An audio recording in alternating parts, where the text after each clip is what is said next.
Auto রিডাইলের মাধ্যমে কিভাবে বারবার একজনকে ফোন করবেন আজকের ভিডিওতে আমি আপনাদেরকে দেখিয়ে দিব। সর্বপ্রথম আপনারা চলে যাবেন গুগল প্লে স্টোরে। গুগল প্লে স্টোরে আসার পরে উপরে আপনারা সার্চ বার পাবেন। এই সার্চ বারে আপনারা লিখে দিবেন অটো রিডাইল। তো আমি লিখে দিচ্ছি অটো রিডাইল, এটা লিখে সার্চ করবেন। এখানে কিন্তু একটা অ্যাপ চলে আসছে। অ্যাপসটির লোগো আমি আপনাদেরকে ভালোভাবে দেখিয়ে দিচ্ছি। এটা কিন্তু অ্যাপসটির লোগো। অবশ্যই আপনারা এই লোগোটি দেখে ইনস্টল করে নিবেন। তো আমি এটা ইনস্টল করব। ইনস্টলে ক্লিক করব।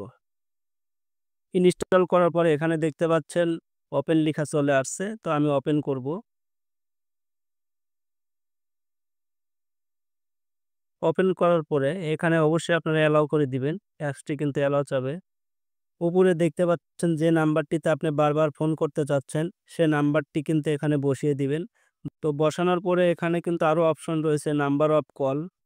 কতবার রিডায়াল করতে চাচ্ছেন সেটা কিন্তু এখানে বসিয়ে দিতে হবে এবং নিচে কিন্তু আরেকটা অপশন দেখতে পাচ্ছেন। এই অপশনটিতে ক্লিক করে আপনারা কত সেকেন্ড পর, পর কল করতে চাচ্ছেন সেটা কিন্তু এখান থেকে সিলেক্ট করে দিতে পারেন। উপরে কিন্তু একটা অপশন দেখতে পাচ্ছেন স্টার্ট নামে। এটাতে ক্লিক করলেই কিন্তু বারবার সে নাম্বারে কল যাওয়া শুরু হবে। সো ভিডিওটা যদি ভালো লাগে অবশ্যই আমার ফেসবুক পেজটিও ফলো করবেন এবং যারা আমার ইউটিউব থেকে দেখছেন অবশ্যই সাবস্ক্রাইব করে সাথে থাকবেন। ধন্যবাদ সবাইকে।